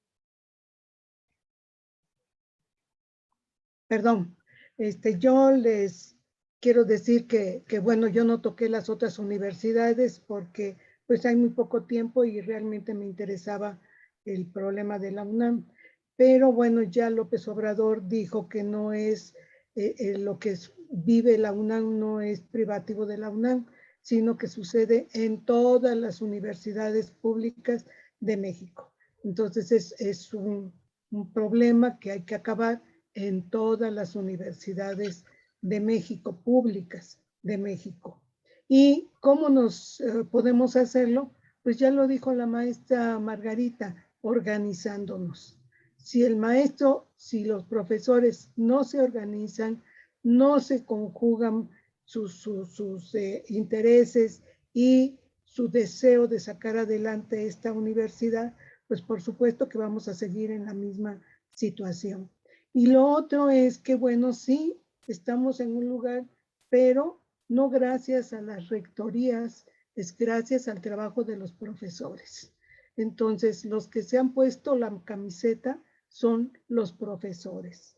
Y ellos son los que han sacado adelante la casta de la UNAM. Entonces, si somos nosotros los profesores los que logramos esto, ¿por qué no vamos a lograr el cambio?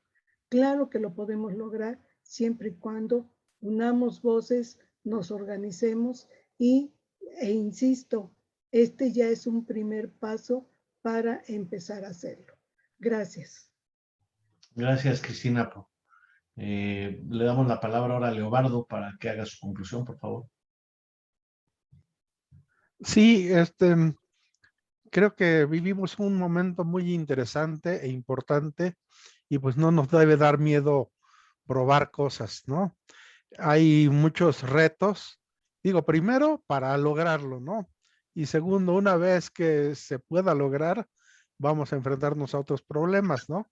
Por ejemplo, estas situaciones de las paridades y eso, ya lo has dicho tú, Marco, y a otras gentes lo han mencionado, ¿no? La situación, ¿quiénes son las personas que más establemente están dentro de la universidad? Pues los académicos. Los estudiantes, de alguna manera, sí, claro, en ellos recae muchas de las cuestiones de formación, muchas cuestiones incluso ideológicas y demás, pero finalmente van a estar 4 o 5 años y después van a egresar, ¿no? y de alguna manera no van a sufrir las consecuencias de malas decisiones, etcétera.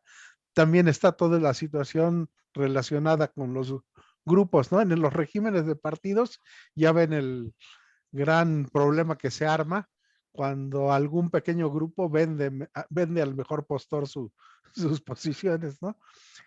Bueno, simplemente para decir que, bueno, hay problemas del financiamiento y gratuidad que también vamos a tener que ver porque tenemos que abrirnos hacia el exterior, ¿no? Es decir, el mundo no es nada más recibir de alguna manera financiamiento, pero es también saberlo utilizar y también saber acopiar de recursos para poder, con una visión neoliberal, sino simplemente con la situación de poder mostrar que se puede ser eficiente en esta situación que se le llama de la sustentabilidad y la sostenibilidad, ¿no? O sea, ser amables con el ambiente, pero también hacer que la maquinaria siga funcionando y no se pare, ¿no? Porque no vamos a poder estar, es decir, tiene que haber alguna manera en el que se pueda ganar de una manera democrática, bien establecida con un mercado de alguna manera ético, ¿no? Las estructuras de, bueno, la cuestión de la transparencia, ¿no? Esa situación es algo muy importante. Yo creo que debería establecerse una manera específica de hacer que todas las cosas que se hacen, ¿no? Pues pudieran ser auditadas de una manera muy clara, ¿no? Es decir, ¿por qué alguien que tiene un puesto de poder no puede decir me costó tanto esta tasa, ¿no? O sea, digo, pues se compró la tasa porque había una necesidad, ¿no? Y se gastó, ¿no? Costó 40 pesos, pues sí, pero si la compré en 500 pesos, pues parece que es algo inaudito. Y entonces se debería poder saber de una manera muy sencilla en qué se gastan las cosas, ¿no?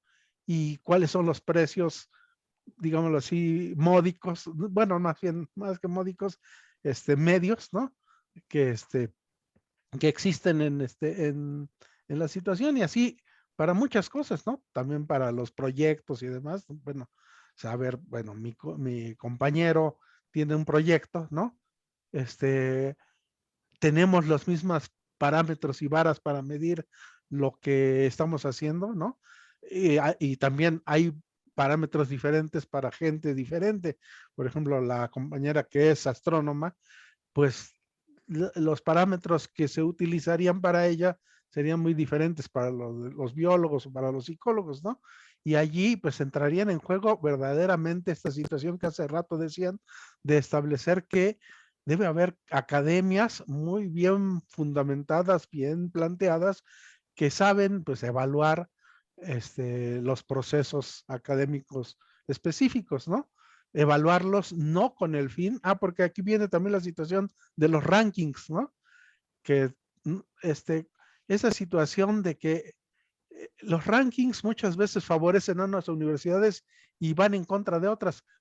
¿Por qué no? Como decía, creo que la compañera Marisela, ¿no? Del asunto de tratar de hacer una alianza de universidades, ¿no? ¿Por qué una universidad de provincia va a recibir menos financiamiento que otra? Porque en el ranking la UNAM tiene mejores equipos y todo eso, y en la universidad de provincia, que no puede tener mucho ingreso, no puede elaborar mejores proyectos. Yo creo que debería ser al revés, tratar de establecer a quien le falta, también hay que darle para que justamente supere las carencias que tiene, ¿no? Y no decir que, bueno, porque esta universidad tiene muy alto el ranking y la otra nunca lo va a lograr porque nunca va a fluir el financiamiento, pues no va a poder superar, ¿no? Yo creo que hay muchos retos, pero pues no nos debe dar miedo ir haciendo propuestas y yo creo que allí es nuestra situación que tenemos que realizar. Muchas gracias, José, Leobardo. Fíjense que tenemos algunos comentarios en Facebook. Ciela, desde Ecuador, nos manda saludos. Jesús Bautista, Jesús Bautista Pérez dice que uno de los errores fundamentales de López Obrador es haber confundido a la institución con las mafias que controlan y promueven la corrupción, la opacidad o la precariedad laboral en la UNAM. No obstante, no se debe olvidar que en el proyecto original de reforma del artículo 3º constitucional, el gobierno de la 4T eliminó la fracción que garantiza la autonomía universitaria. Hay que checar eso. Alejandra Salvador dice que está muy interesante y que son excelentes las exposiciones. Y otra vez Jesús Bautista Pérez dice que está de acuerdo con Marco, que es fundamental impulsar una nueva ley orgánica que siente las bases jurídicas para acabar con el verticalismo y la antidemocracia existente en las universidades. Pues son los comentarios que hay en el Facebook. Pues les queremos agradecer muy especialmente a nuestros invitados del día de esta tarde, ¿verdad? A la doctora Margarita Rosado, a la doctora Cristina Caramón y a los maestros Leobardo Rosas y José Luis León por su exposición. Les podemos dar un aplauso y es el inicio de algo que yo creo que viene muy interesante para las próximas semanas, meses. Yo creo que de aquí se va a generar algo interesante y les agradecemos también a Claudia Angélica Sánchez Calderón, que está desde la OAMX. Ella es docente en la PASICO, que bueno que esté aquí. A Luz de Lourdes, está José Luis Morales desde Puebla, a Claudia, ya dije, a Carlos Sánchez, a Otilia Gabriela Valdés, a Marisela Galloso, a Juancho el Lagarto, a Graciela del Lectoforum, toda una persona muy interesante también, a Irineo Pablo desde Tlaxcala, a Javier Rocha, también amigo mío, y a Román H., probablemente Hernández. Y a todos ustedes, antes de irnos, José Luis quiere hacer una precisión. Adelante, José Luis. Solo quería cerrar, igual porque ya no me tocó a mí ahorita en esta ronda. No, es que padre que... sí, perdón, faltaba la conclusión de José Luis, ¿cómo estoy? No te preocupes. Qué bueno que entendemos la universidad no como algo monolítico, sino como algo compuesto, que tenemos que distinguir entre autoridades y la comunidad. No tenemos que defenderla ni atacarla a ultranza, digo, no hay que malentender, hay que aprovechar el momento.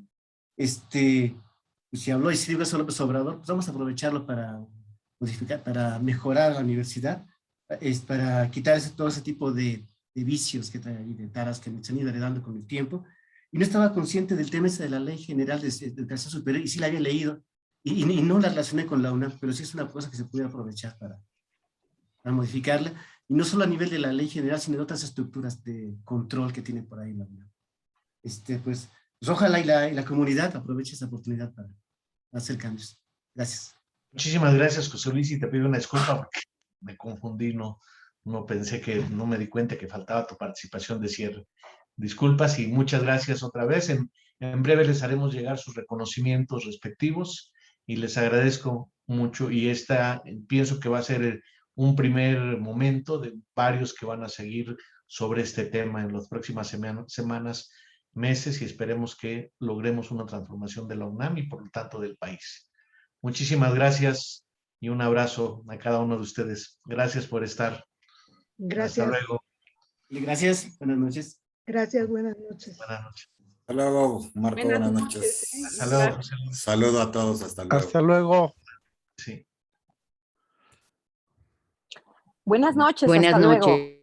Buenas noches, buenas noches, Luz de Lourdes. Buenas noches, Claudia. Gusto en saludarte. Gracias, igual para mí, Marco. Todo excelente, felicidades a todos. Muy bien, qué bueno que estuviste. Ya haremos algo sobre la OAMX también. Seguro que hay bastante material, Marco, con mucho gusto. Muy bien. Abrazos, hasta pronto. Sí, estamos en contacto, Claudia. Bueno, pues hasta la próxima. Que estén muy bien. Gracias. Por estar.